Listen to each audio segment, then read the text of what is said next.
Malam itu, sekitar pukul 12:15, seorang pengendara ojek online melintasi jalan kecil yang sepi di pinggiran kota Kediri.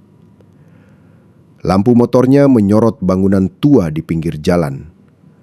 Temboknya hitam terbakar, sebagian runtuh, dan di depannya tergantung papan kayu tua bertuliskan "Warung Nasi Busri". Padahal warung itu sudah terbakar 8 tahun lalu. Tapi malam itu, pengendara itu bersumpah ia mencium bau nasi hangat dan sambal terasi seperti baru dimasak. Bau itu begitu kuat sampai ia menoleh ke arah bangunan. Dan di dalam, di antara sisa tembok hitam, ia melihat siluet perempuan duduk di dapur, membelakangi jalan, seolah sedang mengaduk sesuatu di panci besar. Ia berhenti, menatap beberapa saat, dan tiba-tiba lampu dapur itu padam. Bagi warga sekitar, warung itu sudah lama kosong. Tapi kisah tentangnya masih terus diceritakan. Tentang seorang perempuan yang ingin kaya dan sebuah perjanjian yang tidak pernah benar-benar berakhir. Ini adalah kisah tentang warung nasi Busri. Sebuah cerita yang dimulai dari keputusasaan dan berakhir dengan api.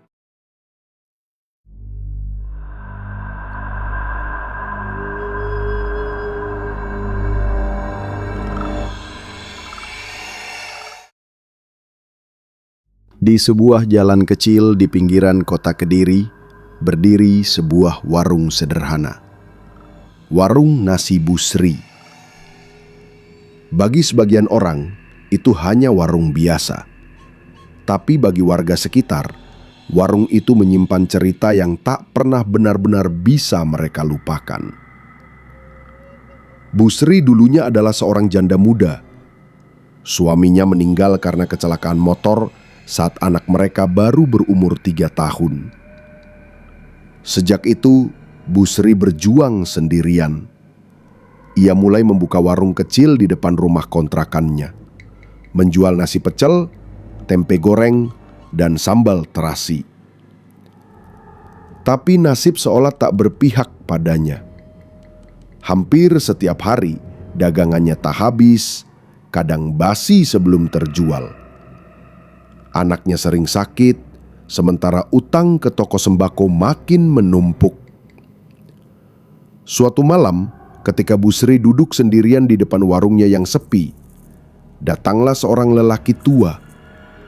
Rambutnya putih, kulitnya gelap, dan sorot matanya tajam.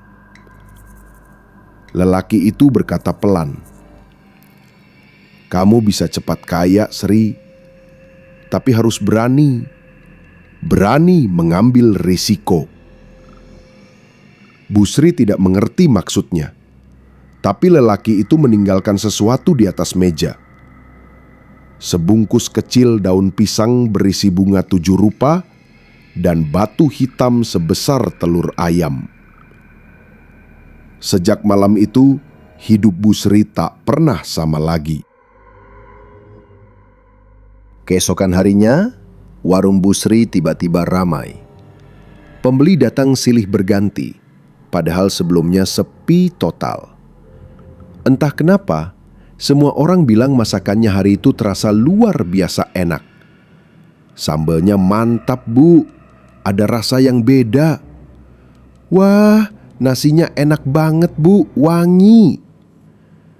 Busri hanya tersenyum. Dalam hati, ia bingung karena ia tidak merasa melakukan sesuatu yang berbeda.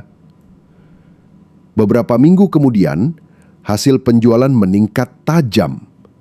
Busri mulai bisa melunasi hutangnya. Ia bahkan merenovasi warung jadi bangunan permanen dengan dapur besar di belakang. Namun seiring waktu, Busri mulai berubah. Ia jarang terlihat tersenyum. tatapannya kosong. Dan setiap malam Jumat Kliwon, ia selalu menyuruh karyawannya pulang lebih awal. Katanya mau bersih-bersih warung. Tapi besok paginya, warung sudah bersih, dapur beraroma dupa, dan di lantai kadang ada bekas seperti sisik basah. Salah satu karyawannya, Wati, mulai merasa curiga. Ia sudah 3 bulan bekerja dan sering melihat Bu Sri berlama-lama di dapur dengan pintu terkunci. Suatu malam, Wati lupa mengambil dompetnya yang tertinggal. Ia kembali ke warung lewat pintu belakang. Dari celah jendela dapur, ia melihat sesuatu yang membuat tubuhnya lemas. Bu Sri sedang duduk bersila di depan panci besar. Di sekelilingnya ada bunga 7 rupa, kemenyan yang masih menyala, dan seekor ular besar berwarna hitam melingkar di bawah meja dapur. Ular itu tidak tampak seperti hewan biasa. Matanya menyala merah dan kepalanya bergerak lembut setiap kali Bu Sri menaburkan nasi ke dalam panci. Dari mulut Bu Sri terdengar gumaman telan, seperti membaca mantra dalam bahasa yang tidak dipahami Wati. Sing nyambut gawe, sing mangan rejekine, sing ojo lali, sing ojo nyakiti. Ular itu kemudian menjulurkan lidahnya panjang dan menelan sesuap nasi dari tangan Bu Sri. Wati menahan napas sekuat mungkin, lalu lari keluar secepatnya tanpa menoleh lagi. Keesokan paginya, ia berpura-pura sakit dan tak pernah kembali bekerja. Beberapa bulan setelah Wati pergi, warung Bu Sri semakin ramai. Tapi orang-orang mulai memperhatikan hal aneh. Nasi di sana selalu hangat, lauknya tidak pernah habis, dan sambalnya punya rasa aneh, enak, tapi seperti ada sesuatu yang membuat lidah mati rasa. Salah satu pelanggan, Rian, mahasiswa yang sering makan malam di sana, bercerita kalau setiap kali makan, ia selalu mimpi buruk. Dalam mimpinya, ia berada di dapur warung Bu Sri, dan ada perempuan berwajah Bu Sri dengan tubuh bagian bawah seekor ular yang melingkarinya erat.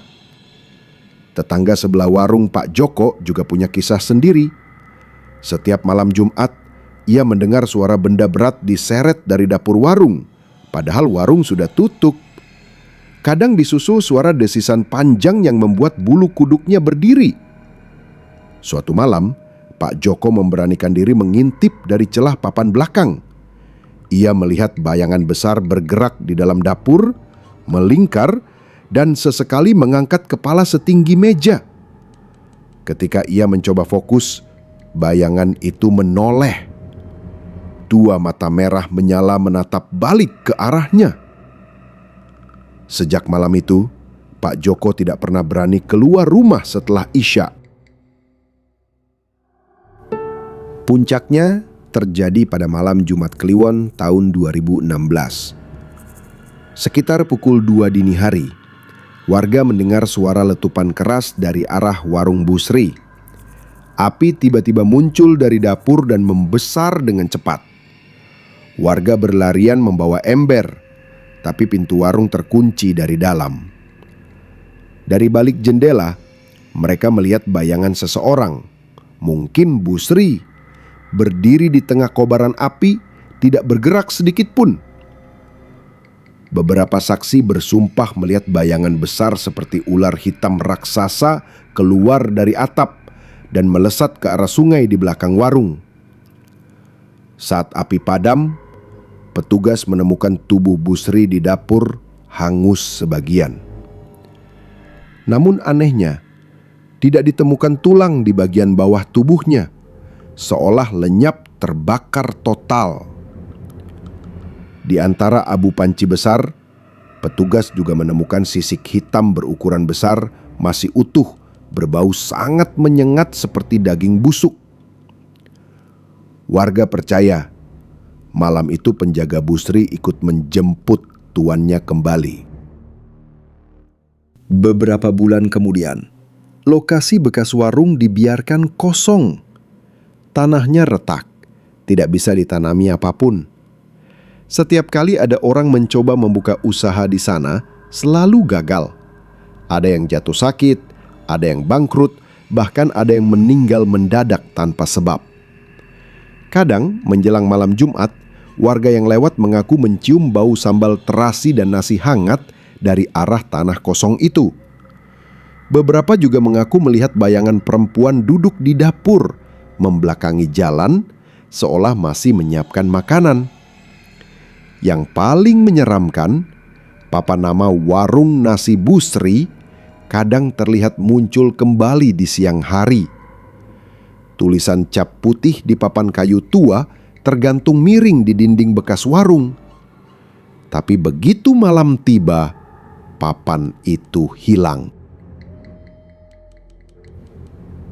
Mungkin kita tak pernah benar-benar tahu seberapa jauh seseorang rela melangkah demi mencari rezeki. Dalam hidup yang keras, godaan untuk mencari jalan pintas selalu ada. Dan di dunia yang kita pijak ini, tak semua rezeki datang dari tangan Tuhan. Ada yang datang dari tempat lain.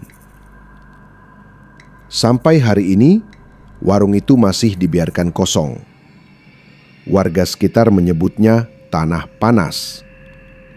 Dan kalau kamu lewat jalan kecil di pinggiran Kediri itu malam-malam, jangan heran kalau tiba-tiba kamu mencium bau nasi hangat dan sambal terasi yang menggoda. Karena mungkin Busri masih memasak di sana.